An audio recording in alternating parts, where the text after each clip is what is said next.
প্রবণ মানুষ হিসেবে তৈরি হওয়া, নিজের কাজ নিজে করা, এ জাতীয় অনেক কাজ কিন্তু শিক্ষা প্রতিষ্ঠানে শেখানোর কথা বা পারিবারিকভাবেও শেখানোর কথা।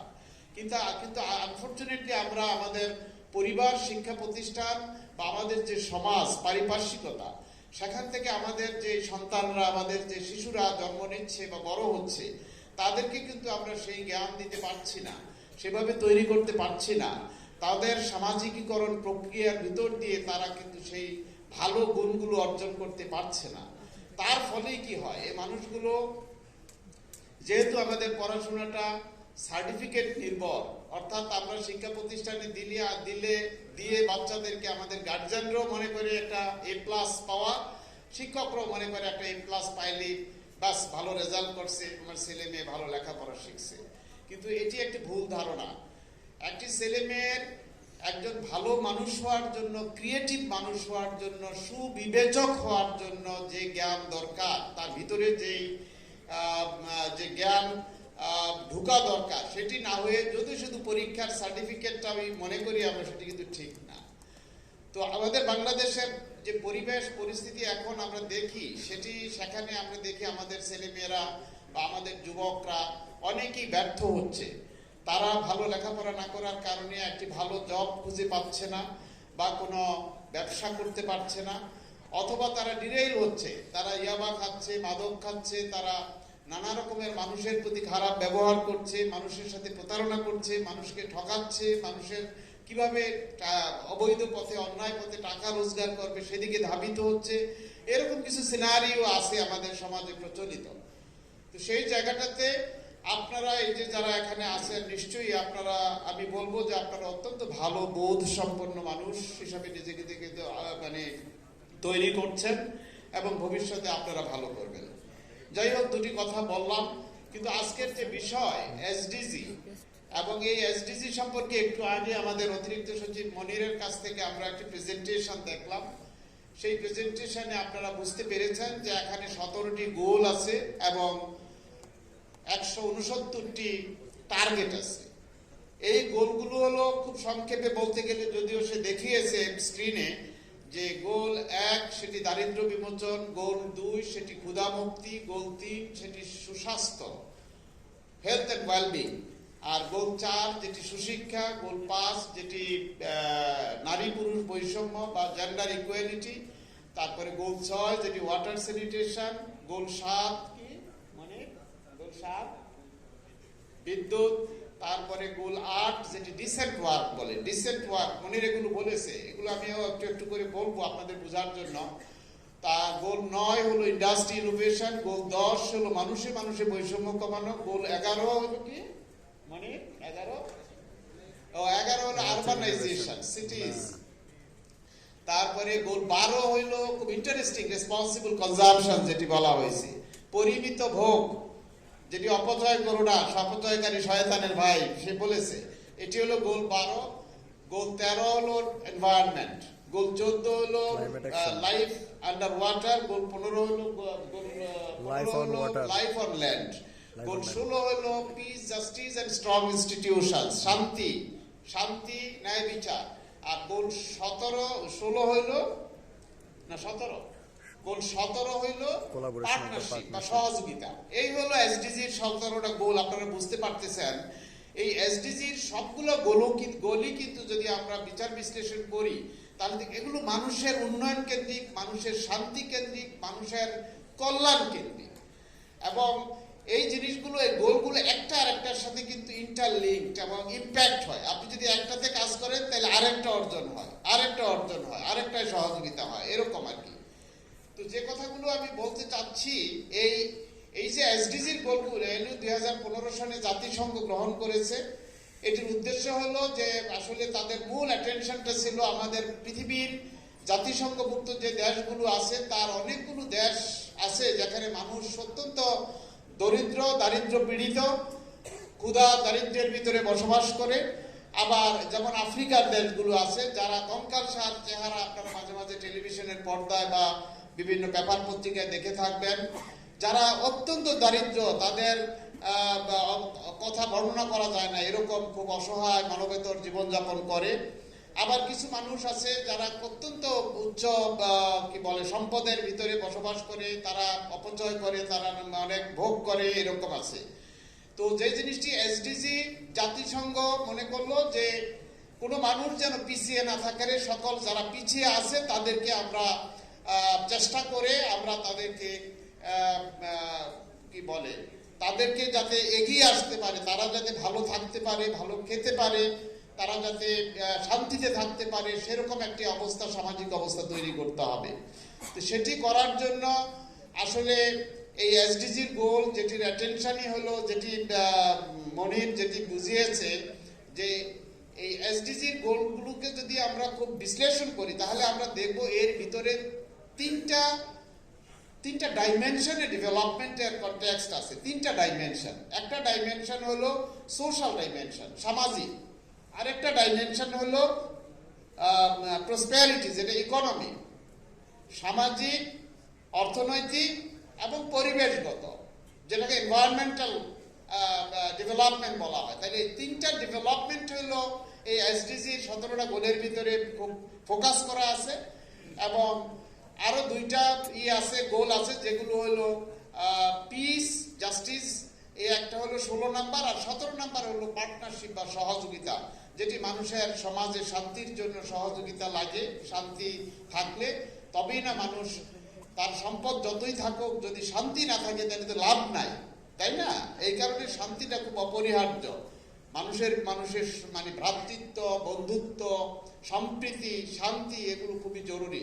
আমাদের এসডিজির জিনিসগুলোকে যদি আমরা আমাদের পলিটিক্যাল ডাইমেনশন থেকে আমরা বিশ্লেষণ করি তাহলে দেখব যে আমাদের জাতির পিতা বঙ্গবন্ধু শেখ মুজিবুর রহমান, যিনি 50-60-এর দশক থেকে রাজনীতি করতেন, তিনি কিন্তু সব সময় শোষণ, বঞ্চনা, দারিদ্র, অন্যায়, অত্যাচার এর বিরুদ্ধে সোচ্চার ছিলেন। তিনি সবসময় স্বপ্ন দেখতেন একটি সোনার বাংলা, এবং তার পপুলার ডায়ালগ ছিল দুঃখী মানুষের মুখে হাসি ফুটানো। বঙ্গবন্ধুর খুব পপুলার একটা ডায়ালগ এটা। আপনারা যদি বঙ্গবন্ধুর বক্তৃতা শোনেন অথবা তার সম্পর্কে পড়াশোনা করেন তাহলে দেখবেন কথায় কথায় বঙ্গবন্ধুর মুখে ছিল যে আমি দুঃখী মানুষের মুখে হাসি ফুটাতে চাই, আমি একটি সোনার বাংলা করতে চাই। এটি ছিল তার। তো এই যে এসডিজির যে আকাঙ্ক্ষা, অ্যাসপিরেশন, যে মানুষের কল্যাণ, মানুষের শান্তি, মানুষের দারিদ্র মুক্তি, ক্ষুধা মুক্তি, এবং এই কথাগুলো কিন্তু বঙ্গবন্ধুর সেই যে সারা জীবনের লালিত স্বপ্ন, যেটি দুঃখী মানুষের মুখে হাসি ফুটানো। এবং মনির বলেছে যে জাতিসংঘে 1974 সনের 25শে সেপ্টেম্বর বঙ্গবন্ধু বাংলায় যে বক্তৃতা দিয়েছিলেন, সেখানেও তিনি খুব বলিষ্ঠভাবে বলেছিলেন যে বাঙালি জাতি এমন এক বিশ্ব ব্যবস্থা গঠনে অঙ্গীকার আবদ্ধ, যেখানে ন্যায় বিচার এবং শান্তি প্রতিষ্ঠিত হবে সেরকম একটা মানে কি বলে অবস্থা তৈরি করতে বাঙালি জাতি অঙ্গীকার আবদ্ধ। তাইলে বঙ্গবন্ধু সারাটা জীবন কিন্তু এসডিজিতে যে কথাগুলো, যে কল্যাণের কথাগুলো বলা আছে সেগুলো বলতেন। আপনারা শুনেছেন যে আমাদের মাননীয় প্রধানমন্ত্রীও কিন্তু বঙ্গবন্ধু কন্যা, তিনিও কিন্তু সেভাবেই ভাবেন। আমরা মাননীয় প্রধানমন্ত্রীর অনেক কথারই দেশের রাজনীতিবিদরা সমালোচনা করে, কিন্তু ভিতর থেকে উনিও ওনার বাবার মতো কিন্তু ডেডিকেটেড এই দেশের সাধারণ মানুষের কল্যাণের জন্য। 2011 সনের 25শে সেপ্টেম্বর আপনারা শুনেছেন জাতিসংঘে তিনি এই শান্তি কেন্দ্রিক পিস সেন্ট্রিক ডেভেলপমেন্ট মডেল উপস্থাপন করেছিলেন, যেখানে মনির ব্যাখ্যা করে বলেছে যে এই জায়গাগুলোতেও পিছিয়ে থাকা মানুষকে উঠিয়ে আনা, দুস্থ মানুষকে সহায়তা করা, তারপরে শেষে সকল জায়গায় মানুষকে যেখানে যেখানে স্বাস্থ্য, শিক্ষা, মানে মানুষের সমতা, এগুলোর জন্য তিনি, গণতন্ত্র, এগুলোর জন্য তিনি কথা বলেছেন, যেটি জাতিসংঘের রেজুলেশন আকারে গ্রহণ করা হয়েছে। এবং এই যে জাতিসংঘের 17 গোল, এই যে আমাদের জাতির পিতার যে আকাঙ্ক্ষা, আমাদের মাননীয় প্রধানমন্ত্রীর যে আকাঙ্ক্ষা, এটি কিন্তু একই রকম। এবং এর সাথে যদি আমরা ধর্মীয় দিক থেকে এই জিনিসটাকে ব্যাখ্যা করি তাহলে আমরা দেখব যে আমাদের পবিত্র কোরআন শরীফে এবং হাদিস শরীফে যদি আমরা কোরআনে আল্লাহর যে নির্দেশনা আছে, কোরআনের মাধ্যমে আল্লাহর নির্দেশনা, মানুষের জীবন নির্বাহ করার, জীবন যাপনের যে পদ্ধতি বর্ণনা করেছেন, সেখানে বারবার তিনি মানুষকে কতগুলো নির্দেশনা দিয়েছেন, যেগুলো বলে এরকম যে তোমরা সৎকর্ম করো, আল্লাহর হুকুম আহকাম পালন করতে হবে।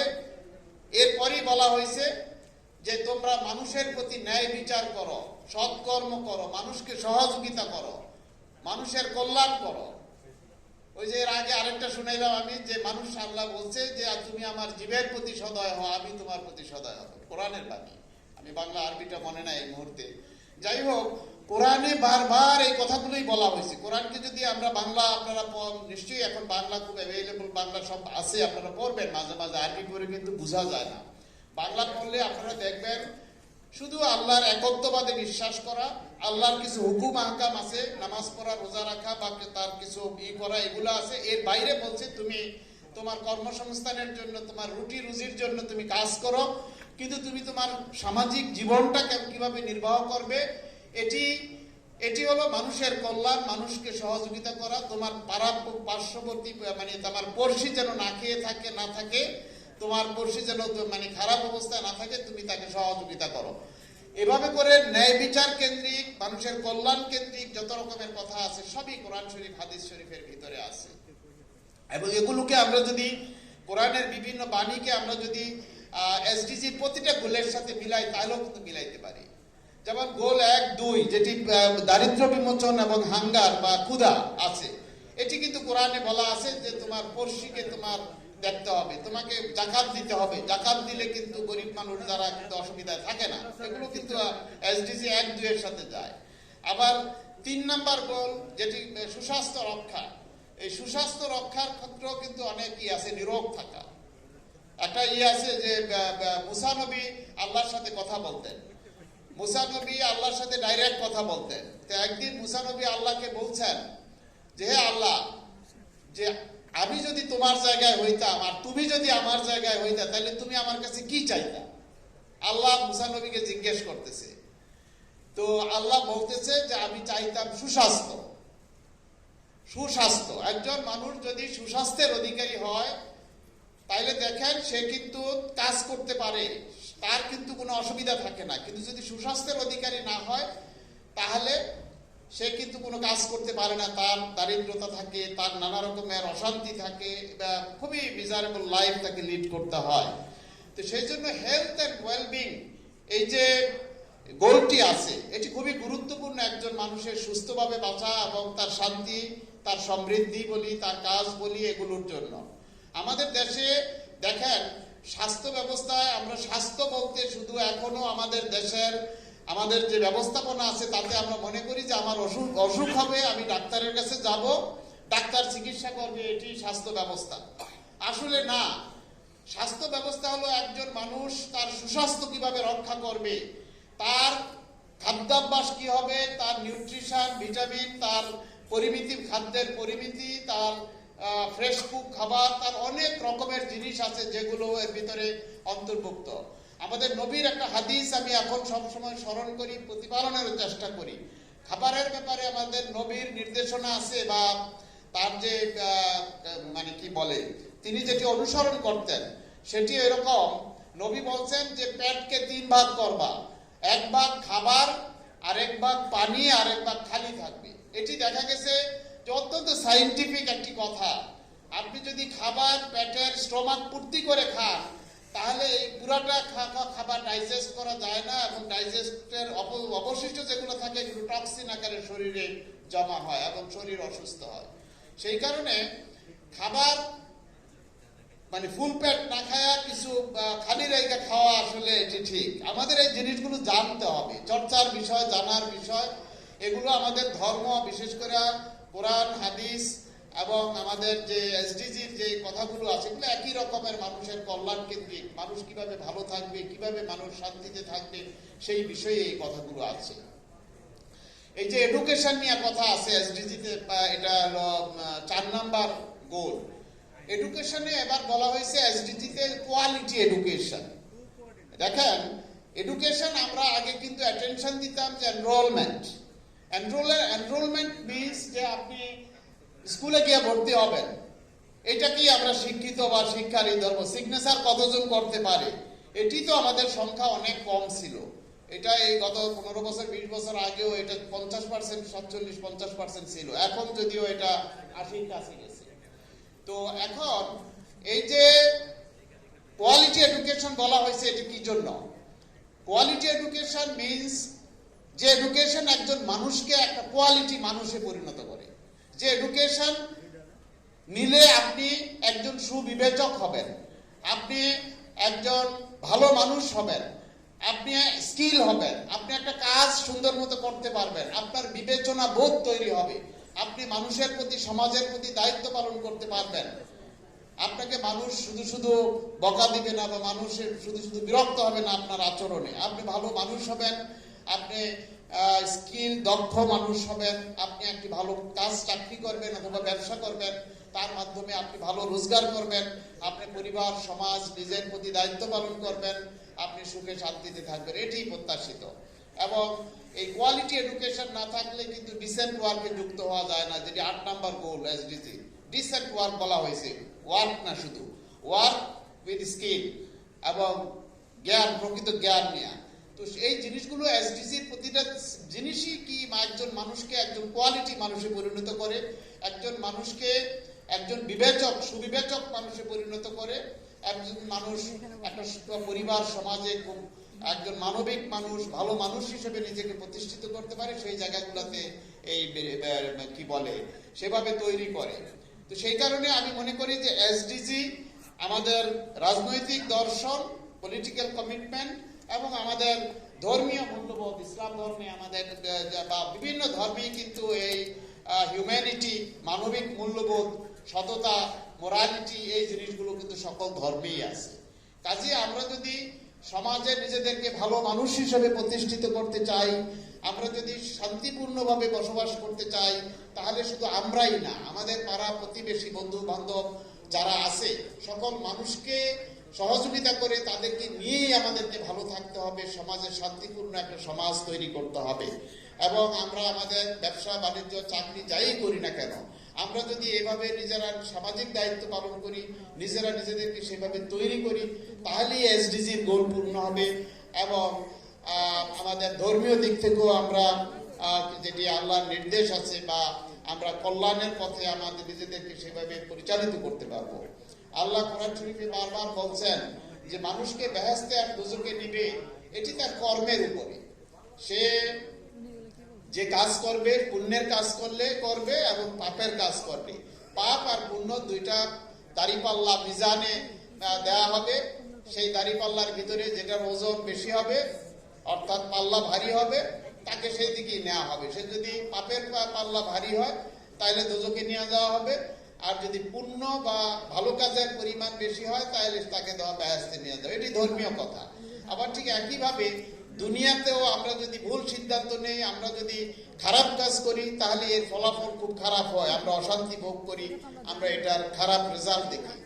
ঠিক এই জন্যই মানুষকে খুব তার সুপথটা কি, তার জন্য কল্যাণ কি, ন্যায়টা কি, সেটি বুঝতে হবে এবং সেই অনুযায়ী কাজ করতে হবে। যাই হোক, এখন আমরা এসডিজি নিয়ে কাজ করছি। আপনারা শুনেছেন যে বাংলা সরকারের যে এসডিজি বাস্তবায়ন, সেটির একটি মেকানিজম আছে। এটি মন্ত্রণালয়, বিভাগ, বিভিন্ন দপ্তর সংস্থা এভাবে পরিচালিত হয়। কিন্তু আমি যোগদানের পরে এখানে দেখলাম যে আমাদের দেশের ব্যাপক সংখ্যক মানুষ তো আসলে যুব এবং ছাত্র। ছাত্ররা যদি তৈরি না হয়, যুবরা যদি তৈরি না হয়, তাহলে কিন্তু ব্যাপক সংখ্যক মানুষ লেফট বিহাইন্ড থেকে যাবে। তাদেরকে এই জ্ঞানগুলো দেওয়া দরকার। একজন মানুষ যদি সে নিজেকে দক্ষ করে, যদি সে নিজেকে ক্রিয়েটিভ করে তৈরি করতে পারে, তাহলেই সে এসডিজির গোল 8 নম্বর গোলে যোগ দিতে পারে, অর্থাৎ ডিসেন্ট ওয়ার্কে। এবং সে ক্ষুধা মুক্তি, দারিদ্র মুক্তি, সুস্বাস্থ্য, ওয়াটার স্যানিটেশন, বিদ্যুৎ সব কিছু সে অর্জন করতে পারে। তো সেই কারণে সবার সাথে শেয়ারিংটা খুব গুরুত্বপূর্ণ। আমরা এখন এসডিজির একটা লোকালাইজেশন ওয়ার্কশপ সেমিনার করে করা হয়েছে, মানে জেলা উপজেলা পর্যায়ে, যে এসডিজি গ্রামের জন্য, জেলার জন্য, উপজেলার জন্য কোন কোন গোলগুলো নিয়ে কাজ করা উচিত। সেখানে 39টা টার্গেটকে আইডেন্টিফাই করা হয়েছে এসডিজির, যেগুলো এই স্বাস্থ্য, শিক্ষা বা কর্মসংস্থান, অন্যান্য কেন্দ্রিক, ক্ষুধা দারিদ্র এই কেন্দ্রিক আছে। এবং একটা টার্গেট নেওয়া হয়েছে লোকালিটি থেকে, যেটা পশ্চাৎপদতা, তারা যেই জায়গাটায় পিছায় আছে। এই 40টা টার্গেট নিয়ে এসডিজি লোকালাইজেশন করা হয়েছে। তা আমরা এই এসডিজি লোকালাইজেশন বলি, আর ছাত্র যুবকদেরকে এওয়ার মোটিভেট করা বলি, তাদেরকে তৈরি করা বলি। সেই কাজগুলো করার জন্য আমরা এখন চিন্তা করছি যে আমাদের সমাজে যারা বিত্তবান আপনাদের মতো ব্যবসায়ী মানুষ যারা আছে, অথবা যারা সরকারের সিভিল সার্ভিসে বা চাকরি করেছে বা বেসরকারি পর্যায়ে চাকরি করেছে, ইউনিভার্সিটি গ্রাজুয়েট যারা একটা দীর্ঘ কর্মজীবন যাদের আছে, অভিজ্ঞতা আছে, তাদেরকে নিয়ে একটা টিম করে আমরা সকল শিক্ষা প্রতিষ্ঠানের ছাত্র শিক্ষকদের সাথে এবং ইউনিয়ন কাউন্সিলের যুবদের সাথে আমরা অ্যাওয়ারনেস মোটিভেশন প্রোগ্রাম করতে চাই। আমরা যদি সেটি করতে পারি তাহলে আমরা প্রত্যাশা করতে পারি যে প্রতিটা ছেলে মেয়ের মধ্যে আমরা অন্তত এই তাদের করণীয়টা কি হবে, ভবিষ্যতে তারা নিজেদেরকে কিভাবে তৈরি করবে, কিভাবে তারা একটা ডিসেন্ট ওয়ার্কে যুক্ত হতে পারে, কিভাবে তারা শান্তিপূর্ণভাবে সমাজে বসবাস করতে পারে, মানুষের জন্য কল্যাণ কেন্দ্রিক যে আচার আচরণ বা কার্যক্রম তারা করতে পারে, সেই জায়গাটায় আমার মনে করি যে একটা উন্নতি আসবে, সার্বিকভাবে এসডিজি বাস্তবায়নে একটা সুফল আসবে।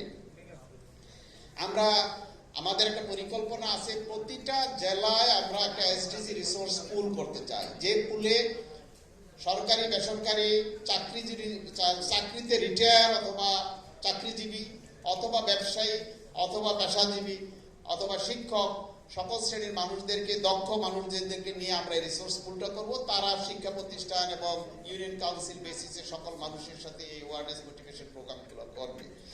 আমার ব্যাচ, আমি 1985 ব্যাচের বিসিএস এর একজন সদস্য। আমার ব্যাচে বিভিন্ন ক্যাডারে প্রায় 1000 খানেক অফিসার আছে, শিক্ষক থেকে শুরু করে ডাক্তার, ইঞ্জিনিয়ার, প্রশাসন সব মিলে। তাদের সবাই রিটায়ার এখন। আমি এই রিটায়ারদের বছরে একটা পিকনিক হয়, 2-3টা গেট টুগেদার হয়, কিছু খাওয়া দাওয়া গান বাজনা হয়, এইভাবে করে চালায়। আমি তাদেরকে প্রস্তাব দিয়েছি যে 60 থেকে 70 বছর বয়স পর্যন্ত মানুষের একটা শারীরিক ফিটনেস থাকে, তার কর্মস্পৃহা থাকে, যদিও সে রিটায়ারও করে, তাহলে সে ইচ্ছা করলে সমাজে তার এই যে দক্ষতা, অভিজ্ঞতা বা তার জ্ঞান, এটি সে নতুন প্রজন্মের সাথে, ছাত্রদের সাথে, যুবদের সাথে শেয়ার করতে পারে এবং এই শেয়ারিং এর মাধ্যমে সমাজের এই নতুন ছাত্র যুবকদেরকে তারা তৈরি করতে পারে। এতে একটা ভ্যালু অ্যাড হবে এবং তাদের যে জ্ঞান, দক্ষতা, এটির সঠিক ব্যবহার হবে, অর্থাৎ একটা রিসোর্সের বা সম্পদের ব্যবহার হবে। এটি বললে আমার ব্যাচের প্রায় 100 জনের মতো রেজিস্ট্রেশন করেছে। আমরা খুব শীঘ্রই কাজ শুরু করব। আমরা প্রাথমিকভাবে ধারণা করেছি যে আমাদের এই সদস্যদের বাড়িঘর কেন্দ্রিক শিক্ষা প্রতিষ্ঠান এবং ইউনিয়ন কাউন্সিলের ছাত্র শিক্ষক যুবদের মধ্যে আমরা এই কাজগুলো করব। তো আমরা রোটারির সাথে কিছুদিন আগে আমরা মিটিং করলাম। হ্যাঁ, তো রোটারি আমাদের সম্মানিত রোটারিয়ান নেতৃবৃন্দ তারা আগ্রহ প্রকাশ করেছে এসডিজির সাথে কাজ করার জন্য। আমি খুবই আনন্দিত হয়েছি এবং আমি মনে করি যে আপনারা যদি আমাদের সাথে ঐক্যমতে থাকেন, আমরা সবাই মিলে যদি এই এসডিজি বাস্তবায়নের জন্য হোক অথবা সমাজের শান্তি, শৃঙ্খলা, উন্নতি, মানুষের